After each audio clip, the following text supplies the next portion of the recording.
restons debout, nous allons lire la parole de Dieu. Genèse 7, verset 1. C'est même affiché de l'autre côté ici. Genèse 7, verset 1. Si vous le voyez au niveau du tableau là-bas, c'est affiché. C'est le texte de base même de ce qui a fait que l'église Arche de Vie puisse exister. Je vais lire la parole de Dieu. La Bible dit, l'Éternel dit à Noé, entre dans l'arche avec toute ta famille, car je t'ai vu comme juste devant moi dans cette génération. Nous allons dans le livre de Jean 19, le verset 30. La Bible dit ceci. Quand Jésus prit le vinaigre, il dit, tout est accompli. Il baissa la tête et rendit l'esprit. 1 Corinthiens 1, 18. La Bible dit, en effet, le message de la croix est une folie pour ceux qui périssent. Mais pour nous qui sommes sauvés, il est la puissance de Dieu. Et enfin, Colossiens 1, 20. Colossiens 1, 20.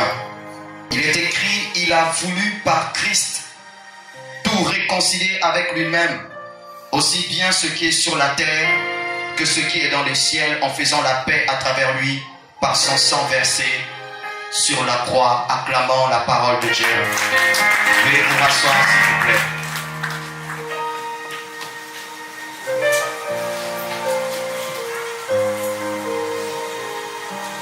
J'aimerais d'abord faire un rappel sur le texte de Genèse chapitre 7, le verset 1.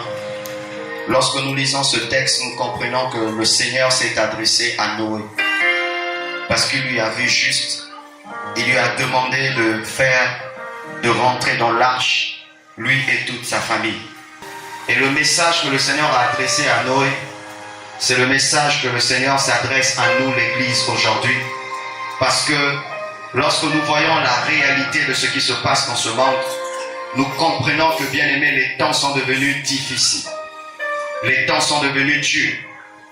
Et notre sécurité, ce n'est pas dans notre argent, ce n'est pas dans les biens, mais notre sécurité, c'est le fait que nous puissions demeurer dans l'arche. De la même manière que Noé est rentré dans l'arche avec sa famille, de la même manière que notre arche, c'est Christ. Et ce matin, le Seigneur voudrait que toi et moi, que nous puissions rentrer dans l'arche, mais que nous puissions aussi demeurer dans l'arche. Parce que, bien aimés, les temps sont devenus durs. Nous sommes en train de vivre l'accomplissement de cette parole qui dit, dans les derniers temps, beaucoup abandonneront la foi. C'est ce que nous sommes en train de vivre. Mais une chose est vraie, pour demeurer attaché à Christ, pour demeurer dans la foi, pour demeurer dans l'intégrité, pour demeurer dans sa relation avec Dieu, il y a quelque chose, souvent, que nous oublions. Il y a quelque chose que nous négligeons. Et c'est de ça que je vais parler. Parce que tu peux être chrétien, mais oublier l'essentiel. Tu peux faire beaucoup de choses et ne pas faire ce que le Seigneur attend de toi. Tu peux faire beaucoup d'exploits, mais ne pas faire l'essentiel. Tu peux faire avancer même l'église de Dieu, mais toi-même tu oublies l'essentiel. Mais aujourd'hui, peu sont élus. Beaucoup ont des grâces, beaucoup ont des appels, beaucoup ont des faveurs reçues de la part de Dieu, mais très peu vivent, manifestent ce qu'ils ont reçu de Dieu. Beaucoup ont été élevés, distingués, bénis, mais très peu demeurent dans le Seigneur.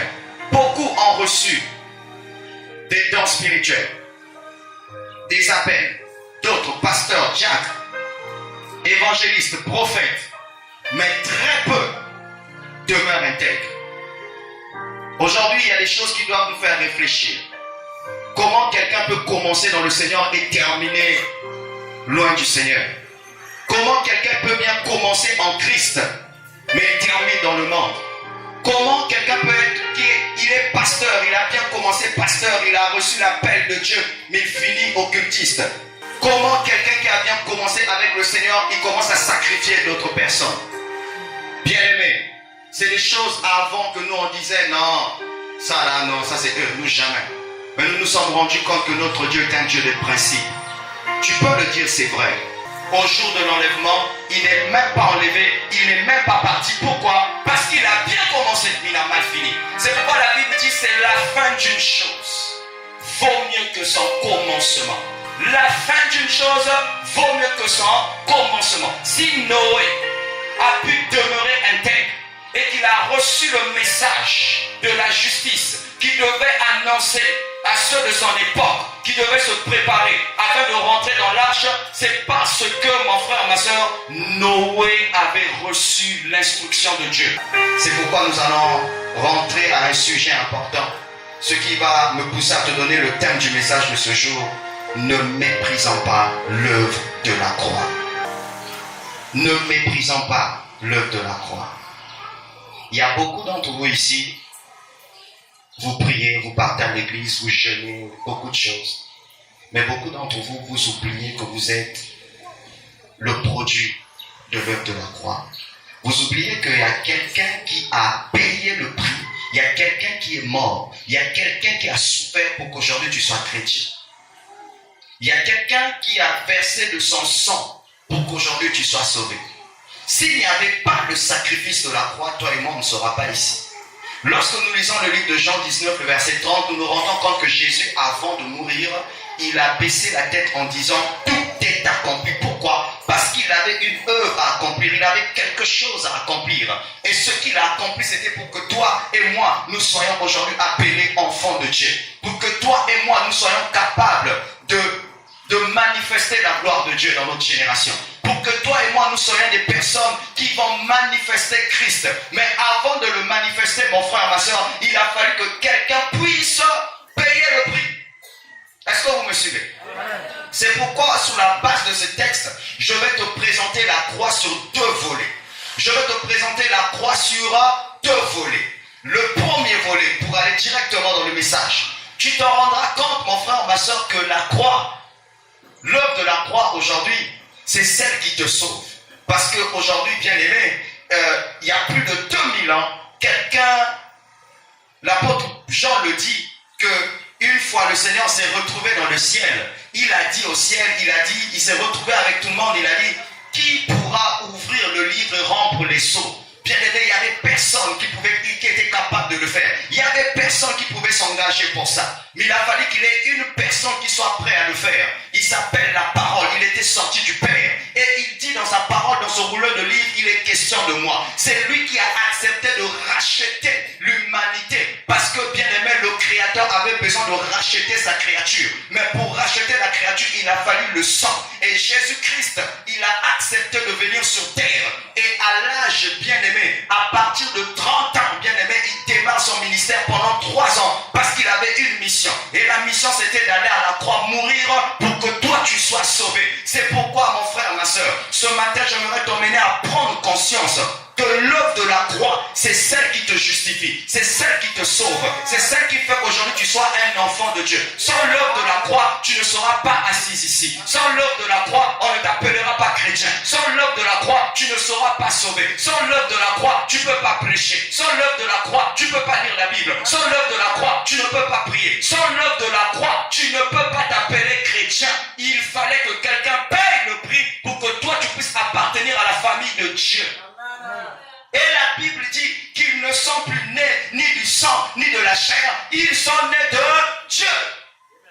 Qu'est-ce que je vais te faire comprendre ici? Bien aimé dans le Seigneur, même ta famille ne pouvait rien faire pour te sauver. Même, bien aimé, les gens du quartier ne pouvaient rien faire pour te sauver. Là où tu es, sache-le que tu as déjà des gens qui fatiguaient les gens. C'est-à-dire qu'on ne pouvait plus gérer ton cas. Ton cas était un cas impossible. Il a fallu que le Dieu de l'impossible puisse rentrer dans ta vie pour rendre toutes choses possibles. Et aujourd'hui même, quand on voit ta vie, on se pose des questions pour comprendre, est-ce que c'est réellement lui? La personne qu'on avait connue auparavant, est-ce que c'est réellement elle? Mais là où tu te trouves, c'est grâce à l'œuvre de la croix aujourd'hui que tu es sauvé. C'est pourquoi que personne ne te juge, que personne ne te condamne, que personne ne puisse mettre un point final dans ta vie, parce que toi tu es le produit de la croix, tu es le produit de l'œuvre de la croix. C'est Jésus qui t'a racheté, c'est Jésus qui t'a sauvé, c'est lui qui a payé le prix. Donc tu dois vivre dans l'assurance, parce que, bien aimé, les hommes peuvent te condamner, tant que Dieu ne t'a pas condamné, c'est nul et sans effet. Tu dois vivre dans l'assurance, bien-aimé, parce que là où tu es, Satan pour te toucher, c'est difficile parce qu'il y a quelqu'un qui a versé le sang, qui a payé le prix pour toi. Donc pour te toucher, il doit d'abord toucher celui qui t'a racheté, c'est-à-dire Jésus-Christ de Nazareth. Mais comme il ne peut pas le toucher parce qu'il a été vaincu, il ne peut jamais te toucher. Pourquoi? Parce que tu as le produit de la croix. Tu as été racheté par l'œuvre de la croix. Quelqu'un a payé le sang pour toi. Pour qu'aujourd'hui, tu sois appelé enfant de Dieu. C'est pourquoi moi je crois que tu peux changer. Tu peux porter du fruit. Tu peux aller de l'avant. Tu peux aller de l'avant. Je le crois. Je le crois. Je le crois. Je crois que tu peux. C'est pourquoi dire que je ne peux pas changer, c'est une insulte. Sache que le plus grand miracle dans la vie d'un chrétien, ce n'est pas avoir un bébé, ce n'est pas voir les paralytiques marcher, c'est de naître de nouveau. C'est le premier grand miracle dans la vie d'un chrétien, naître de nouveau. Celui qui était alcoolique, bien aimé, il a abandonné l'alcool. Celui qui aimait l'impudicité, il a abandonné l'impudicité. Celui qui s'habillait comme Jézabel commence à s'habiller comme une femme de distinction. Ça, c'est l'œuvre de la croix. Te connaissant, l'argent ne peut pas traîner dans ta poche, parce que dès que tu as l'argent, tu sais où tu veux aller. Mais aujourd'hui, l'œuvre de la croix parle en ta faveur parce que même si les gens ne le reconnaissent pas, mais le monde spirituel reconnaît que cette personne est née de nouveau.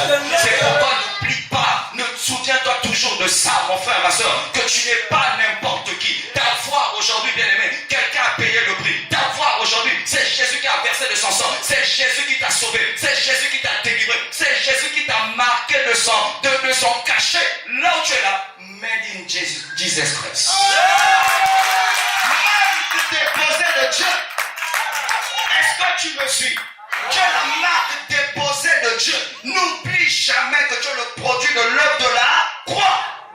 Ne l'oublie jamais que tu es la marque de Dieu. On reconnaît une voiture Toyota par sa marque. On reconnaît un téléphone iPhone par sa marque. On reconnaît un nez de nouveau par sa marque. Pourquoi? Parce que Christ a payé le prix pour cette personne. Tu dois comprendre que tu es le produit de l'œuvre de la croix. C'est pourquoi si Jésus a tout accompli, tu vivras le tout accompli dans ta vie. Si Jésus a tout accompli, ça s'accomplira dans ta vie. C'est pourquoi tu ne dois pas vivre dans l'incrédulité, mais tu dois croire. Parce que la foi est une folie. Les choses que tu n'as jamais touchées, tu crois que tu vas les toucher parce que quelqu'un a payé le prix. Ma seule garantie, ce qui me garantit que je vais vivre la gloire de Dieu dans ma vie, c'est parce que quelqu'un a payé le prix. Le fait qu'il a payé le prix, ce qu'il a accompli s'accomplira. Est-ce que tu me suis? Donc autrement dit, tu ne peux pas mener une vie de comparaison en disant que moi je ne peux pas avancer, je ne peux pas réussir, je ne peux pas porter du fruit. Non, c'est faux. Quelqu'un a payé le prix pour toi afin que tu puisses réussir. Et sache que quiconque qui a reçu Jésus comme Seigneur et Sauveur a une grande destinée. Est-ce que tu me suis? Mais ce qui m'intéresse, ce n'est pas le premier volet de la croix. Ce qui m'intéresse, c'est la face B de la croix. C'est ça qui m'intéresse. C'est pourquoi toi qui es ici, qui écoute le son de ma voix, si tu n'as jamais donné ta vie à Jésus, si tu n'as jamais reçu comme Seigneur et Sauveur, je te rassure que tu manques beaucoup de choses. Pour l'instant, tu ne peux pas rentrer dans ta destinée. Parce que pour rentrer dans la destinée que Dieu a prévue pour toi, tu dois d'abord le recevoir comme Seigneur et Sauveur. Mais pour toi qui es en Christ, il y a une autre chose que tu ne connais pas de la croix que je vais te présenter aujourd'hui. Le deuxième aspect de la croix, bien-aimé, c'est que de la même manière que Jésus est mort afin de te racheter et de te sauver, de la même manière qu'il a payé le prix, il est mort et ressuscité, de la même manière qu'il a d'abord porté la couronne de pine avant de porter la couronne de gloire, tu t'en rendras compte que les choses que Dieu va accomplir dans ta vie s'accompliront si toi aussi tu acceptes de mourir. C'est-à-dire de la même manière que la croix a pu tuer Jésus, de la même manière que tout chrétien doit connaître le processus de la mort. Quelle mort? Je ne te parle pas de la mort physique, non. Je parle de la mort où tu renonces à toi-même. Ou parce que, bien aimé, ce que Dieu a prévu dans ta vie est tellement grand que si toi tu n'acceptes pas de mourir à toi-même, ces choses ne s'accompliront pas. Suis-moi maintenant. Bien aimé dans le Seigneur, regardez comment le monde est en train de se passer aujourd'hui. Comment est-ce que nous sommes en train de vivre aujourd'hui. Regardez les réalités que nous sommes en train de vivre aujourd'hui.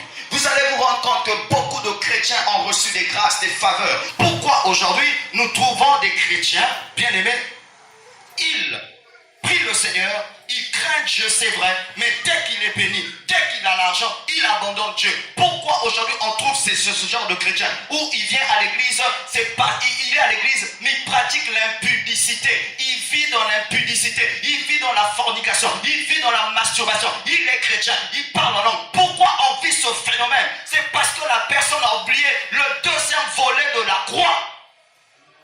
Pourquoi? Parce que, bien aimé, Dieu ne peut pas élever quelqu'un qui n'est pas encore mort à lui-même, quelqu'un qui n'a pas renoncé à lui-même, quelqu'un qui a décidé de dire Seigneur, à partir de maintenant, je n'ai plus de vie, j'ai ta vie, c'est toi qui me conduis. Mon éducation sera l'éducation de Dieu, ma manière de parler sera la manière de parler de Dieu. Combien de chrétiens le font? C'est parce qu'ils oublient le deuxième volet de la croix. Et c'est le problème que nous vivons même dans l'église, où tu vois quelqu'un, quand il était venu, il était respectueux, il était humble, mais dès qu'il a maintenant un certain niveau de responsabilité, il se comporte comme un païen. Il se permet de critiquer les autres dans l'église, de calomnier les autres, d'injurier les autres, d'être jaloux. Pourquoi? La personne n'est pas encore morte, il n'a pas connu le deuxième volet de la croix. Dieu ne l'a pas encore tué, dans le sens qu'il n'a pas encore enlevé des mauvaises choses en lui, afin de nous revêtir des bonnes choses de Dieu. Pas encore.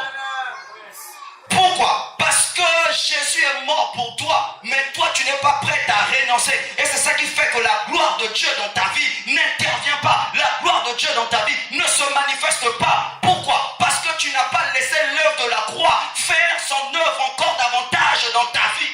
Tu veux l'élévation, tu veux devenir grand, tu veux devenir puissant, tu veux que Dieu t'utilise dans l'onction, tu veux que Dieu t'utilise dans la puissance, mais il y a des choses encore en toi que Dieu n'a pas encore tuées. De la même manière, quand quelqu'un a des microbes, on doit lui donner certains médicaments dans le but que, bien aimé, ça peut aussi tuer ces microbes. Toi, tu as des microbes spirituels qu'on appelle le péché, qui ne fait que travailler en toi, alors que tu as reçu Jésus comme Seigneur et Sauveur. Tu as des microbes spirituels qu'on appelle des défauts de caractère, que Dieu n'a pas encore nettoyé, enlevé, et tu veux que Dieu puisse te conduire dans le sommet, tu vas mourir. Il faut d'abord que l'œuvre de la croix puisse te nettoyer d'abord de toi-même pour que tu sois dépendant de Dieu.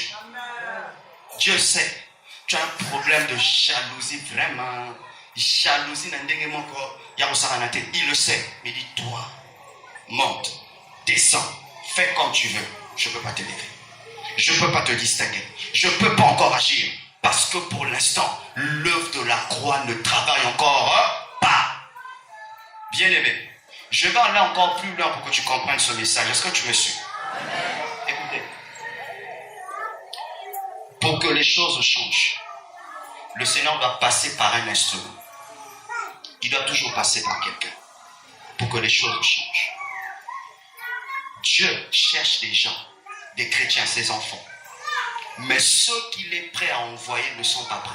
Vous avez rencontré certainement d'autres personnes qui ont prophétisé, qui ont parlé sur vous pour dire tu as quelque chose que Dieu a mis en toi. Mais pourquoi vous ne vivez pas ça? Tu verras que ton ancienne nature vit encore, ça travaille encore. Il faut que ton ancienne nature puisse passer par la croix pour que Jésus puisse tuer cela, afin que tu puisses vivre pour la gloire de Dieu. Mais tant que toi tu continues de vivre avec ton ancienne nature, Dieu ne peut pas agir dans ta vie, et c'est ça qui fera de sorte que demain tu seras incapable de nous rendre gloire. Et nous le voyons souvent dans les églises. Tu confies quelqu'un une responsabilité, il devient orgueilleux. Il fait de l'église son entreprise. Pourquoi? Parce que la personne n'est pas encore passée par l'œuvre de la croix. De la même manière qu'un chien reste un chien partout où il va, le chrétien reste chrétien partout où il va. À l'église, je suis chrétien. À la maison, je suis chrétien. Partout où je vais, je reste un chrétien. Tu es conscient de ça? Non. L'œuvre de la croix encore ne parle pas. L'œuvre de la croix en ta faveur ne parle pas. Parce que jusqu'aujourd'hui, même quand on te voit, tu ne dégages pas la crainte de Dieu. Vous savez, quand quelqu'un met un parfum, il va toujours laisser un impact. Mais quand quelqu'un craint Dieu, il laisse aussi un impact. Sans même qu'il puisse parler, mais rien que par ses actions, on reconnaît que la personne craint Dieu. Bien-aimé dans le Seigneur, ne continue pas à jouer aux chrétiens. Cherche à être un chrétien. Laisse Christ manifester sa vie au travers de toi. C'est là où les gens vont craindre Dieu. C'est là où les gens reconnaîtront que tu es né de nouveau. C'est là où les gens reconnaîtront que tu es un véritable chrétien. C'est là où les gens donneront gloire à Dieu. Mais nous avons beaucoup de chrétiens qui parlent beaucoup, mais un mauvais comportement. Nous avons des chrétiens qui parlent beaucoup, mais qui ne portent pas de fruits. Et ça fait que tu es chrétien. 2017, 2018, 2019, ta vie ne change pas, les portes ne s'ouvrent pas, tu accuses le diable. Ce n'est pas le diable, tu n'as pas encore tout renoncé. Tu ne peux pas être chrétien, tu vis dans le péché, ça ne marche pas. Tu ne peux pas aimer le Dieu et tu aimes le monde. Tu ne peux pas aimer l'église, tu aimes les nada. Tu ne peux pas aimer l'église, tu aimes les VIP. Tu ne peux pas écouter, tu ne peux pas aimer la musique de Dieu en même temps la musique du monde. C'est du choco spirituel. C'est du mélange. Bien aimé, ça ne marche pas. Tant que tu ne te lèves pas, beaucoup mourront. C'est pas la faute de Dieu. C'est pas la faute de Dieu. C'est toi qui ne veux pas te donner. Tu ne veux pas te donner. Ton cœur, Jésus ne l'a pas encore saisi. Ton cœur, Jésus ne l'a pas encore saisi. Tu joues au chrétien, mais Dieu sait que tu ne l'es pas encore. Dieu sait que tu ne l'es pas encore. Tu veux impressionner les gens, mais tu ne peux pas impressionner ta conscience. Parce que ta conscience sait qu'il y a encore du travail. Jusqu'à quand, bien-aimé, tu laisseras l'œuvre de la croix travailler en toi? Un chrétien qui n'aime pas pardonner, l'œuvre de la croix ne travaille pas. Tu ne pardonnes jamais. Et toi, quand tu pardonnes, c'est difficilement. Bien-aimé, tu n'as pas encore renoncé. Tu n'as pas encore renoncé. Tu n'as pas encore été crucifié avec Christ. Vois l'apôtre Paul, lui qui s'appelait Saul, un homme instruit, un homme intelligent, un homme, c'est-à-dire qu'il connaissait beaucoup de choses, mais le jour où il a rencontré Christ, Dieu l'a vidé. Dieu l'a vidé. Toi, pour vivre la gloire de Dieu, Dieu doit te vider. Il doit te vider de ton orgueil. Il doit te vider de ta jalousie. Il doit te vider de ton impolitesse. On voit des chrétiens qui craignent mais qui sont impolis. Ils sont impolis spirituels, mais impolis physiques aussi. Bien, mais Dieu doit te vider. Il doit te vider de ce mauvais cœur où tu n'aimes jamais voir les autres réussir, il n'y a que toi. Il doit te vider. Il doit te vider. Il doit te vider. Toi-même, vider, c'est gentil. Il doit te formater. Oui, mon frère. Tu as 4 gigas de péché. Il doit te formater pour te remplir de sa grâce et de sa sainteté. Il doit te vider, bien-aimé. Il doit te vider. Il doit te vider. Tu veux t'accuser de ton mari à un démon. Comment tu reconnais qu'il a un démon alors que toi, tu as un problème de caractère? Amen, bien. Tu es champion pour accuser les autres, mais toi-même tes défauts, tu ne vois jamais ça. Tu es en danger. C'est pourquoi Dieu doit te vider. Il doit te vider. C'est pourquoi il ne vient pas à l'église. C'est parce qu'il faut faire souffrir qu'un andako. Tu es tellement rempli. C'est pourquoi même quand tu sois rempli du Saint-Esprit, tu ne peux pas te remplir. Tu es déjà plein. Plein de la colère. Plein de l'impudicité. Plein de la jalousie. Surtout toi, plein de la masturbation. Il doit te vider. Oh, donne-moi la main, je vais te parler ce matin. Il y a des gens ici qui veulent vivre la gloire de Dieu, qui sont trop plein de bacane. Ça dit toi, tu es nerveux à un niveau. Avant que tu te nerves, tu aimes la contimbo. Fandanayo. Pourquoi? Tango sidikaka. Nerveuse comme pas possible. Nerveux comme pas possible. Dieu doit te vider. Tu es chrétien, mais jusqu'aujourd'hui, tu aimes la bagarre. Pourquoi? Il t'a pas encore vidé. Tant on a sidika, on doit te vider. Tant qu'il ne te vide pas, tu ne vivras pas sa gloire. Il doit te nettoyer.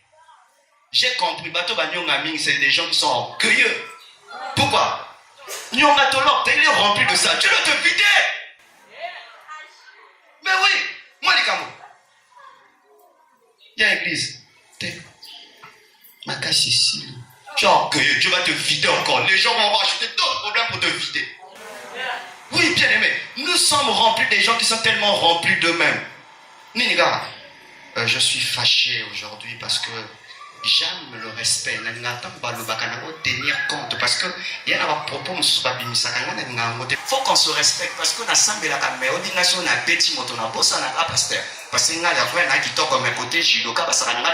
te vider. Pourquoi? Tu es tellement rempli de toi-même. À force de juger les gens, on te juge aussi. Toi, quand tu fais du mal, ce que tu oublies, tu le vas bon.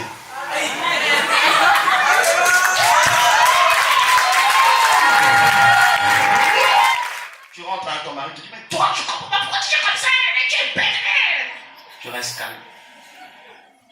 Que Dieu te bénisse. Oh! Là, Dieu l'a vidé. Mais toi, dès qu'on part,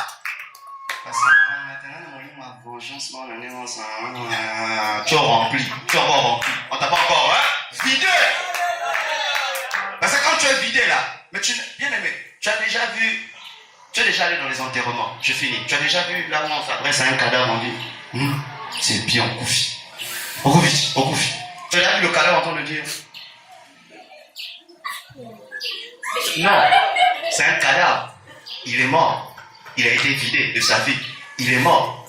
C'est pourquoi, si Dieu pouvait permettre que les cadavres puissent parler, il y a certains cadavres qu'on va enterrer avec la tristesse. Parce que c'est des choses qu'il va entendre, il regrette. Le jour de son enterrement, les gens sont sous. Quelqu'un vient pleurer, mais il est sous. Il faut, hein? Ça fait rien, le cadavre est triste. Mais comment reconnaître que Dieu t'a vidé? C'est quand tu vis des choses, tu laisses Dieu faire sa justice et toi tu ne fais pas ta justice. C'est là où on reconnaît que Dieu t'a vidé. Mais toi tu es tellement rempli de temps, quand il y a un problème, tu veux toujours réagir. Ça prouve que Dieu ne t'a pas vidé. Pourquoi ce message? Parce que, bien aimé, ta bénédiction est suspendue quelque part. Tes faveurs sont suspendues quelque part. Tes grâces sont suspendues quelque part. Mais si tu ne laisses pas Dieu faire son travail dans ta vie, tu resteras le même chrétien pendant 20 ans. Tu connais l'histoire des autres, mais ton histoire, on ne connaît pas. Oui, batongo. Marmonika na quartier ba ebi. Mais vine, toi ba route. Marmonabi abado aïe, mais aïe, rien. Mille va témoignage, depuis 1850 jusqu'aujourd'hui, ancien. Pas de changement, toujours un mauvais cœur, toute la même mentalité. Or, c'est là où on commence à dire que c'est Satan. C'est pas Satan. Dieu ne t'a pas encore vidé. Lorsqu'un disque dur est rempli d'antivirus, on doit formater ça, soit installer un antivirus pour lancer l'analyse afin de détruire des virus. De la même manière qu'il y a quelqu'un ici que Dieu a détecté des virus spirituels, c'est pourquoi cette parole qui t'est annoncée ce soir, c'est quand un antivirus spirituel qui s'installe dans ton cœur afin de te vider, d'analyser, de détruire, soit de te mettre en quarantaine spirituelle. Ordonne-moi la main. Tu veux vivre la gloire de Dieu, mais tu es rempli de toi-même. Encore, l'hypocrisie, toi, tu es rempli de ça à un niveau. L'hypocrisie. Tu es capable de rire avec une personne, frère Nico, kala, ça va te koufa. Pourquoi? Hypocrite. Et ça fait que la nuit, même quand tu chasses des démons dans ton sommeil, qui m'a dit pourquoi? Bois ma passe.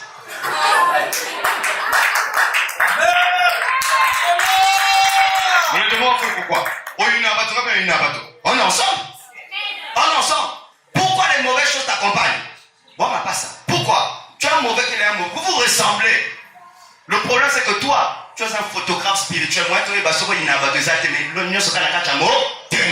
C'est pourquoi la Bible dit heureux ceux qui ont un cœur pur, car ils verront Dieu. Pourquoi? Celui qui a un cœur pur est comme Jésus. Amen. Tu verras même que quand tu es quelque part, ta présence va imposer le respect. Tu sais pourquoi ta présence n'impose pas le respect? On se connaît, mais je ne dirai rien. Pardonne-moi la main. Bien aimé, le monde est en train de souffrir. Ta famille est en train de souffrir. Pas même fatigué non, parce que il se pose la question quand tu vas à l'église, est-ce que c'est pour faire des formalités? On ne sait pas. Mais il est temps que tu laisses Dieu te vider. Tu laisses Dieu te vider afin de te remplir, pour que les gens puissent voir la gloire de Dieu dans ta vie. Tu sais même être complexé, ce n'est pas de Dieu. Comment tu es chrétien, mais tu es toujours rempli de complexes? C'est-à-dire que là où tu es là, il y a des gens que tu n'aimes pas voir. Pourquoi? Parce qu'elle est qui t'ont. Comment, ma soeur, tu peux haïr ta soeur parce que, soi-disant qu'elle est plus belle que toi? Qui t'a dit ce mensonge? Elle peut être belle en termes de beauté physique, mais toi tu as d'autres qualités. Tu dois t'apprécier toi-même. Des chrétiens qui n'aiment jamais s'apprécier, mais qui ont envie des autres. Ce n'est pas normal. Toi, on doit te scanner. Pourquoi? Parce que tu es trop rempli de toi-même. Donc tant que Dieu ne te vide pas, il y a un problème. Mais il y a des gens ici, ma soeur, Dieu va faire de grandes choses. Dieu va faire de grandes choses. Mais c'est toi, je parle de toi, Dieu va te bénir. Bible agit. Pourquoi? Tu ne veux pas laisser Dieu agir. Tu ne crois pas. C'est pourquoi tu viens à l'église, c'est toujours la même personne. Tu vis des manifestations, la même personne. Tu prophétises la même personne. Tu parles en langue, la même personne. Pourquoi? Dieu t'a rempli. Il y a des choses qui ont rempli ton cœur. Tant que ça ne part pas, Dieu ne peut pas agir. Tant que ça ne part pas, Dieu ne peut pas agir. Tu ne peux pas aimer Dieu et aimer le diable. Ça ne marche pas. tu ressembles à un homosexuel spirituel. Ça ne marche pas. Tu dois faire un choix. Bien-aimé, fais un choix aujourd'hui. Si c'est Jésus, c'est Jésus. Si c'est le monde, c'est le monde. Tu dois faire un choix. Pourquoi? Quand Dieu te voit, il voit quelqu'un qui va libérer les gens, qui va bénir les gens, qui sera un modèle dans sa génération. Mais comment tu peux aimer le monde et tu aimes le diable? Il y a un problème. Tu dois faire un choix. Et ce matin, il y a des gens que le Seigneur appelle, qu'il invite, pour que, quand tu vas t'abandonner, lui-même fera le reste. Quand tu vas t'abandonner, il va transformer ta vie. Il ne suffit pas de dire que j'étais à l'église. Il ne suffit pas de dire que je participe aux réunions. La Bible dit ce jour-là, beaucoup me diront, Seigneur, n'avons-nous pas prophétisé? N'avons-nous pas parlé en entendant? Ils diront, je ne vous ai jamais connu. Arrière de moi, vous qui pratiquez quoi? L'iniquité. Dieu n'est pas impressionné du fait que tu viens à l'église. Il est impressionné du fait que tu l'appartiens, tu pratiques sa parole, tu demeures dans la parole. C'est pourquoi Dieu a choisi Noé, pour que les gens puissent rentrer dans l'arche. C'est pourquoi Dieu choisit encore d'autres messagers qui vont sonner la trompette afin que les gens entrent en Christ. Que Dieu vous bénisse.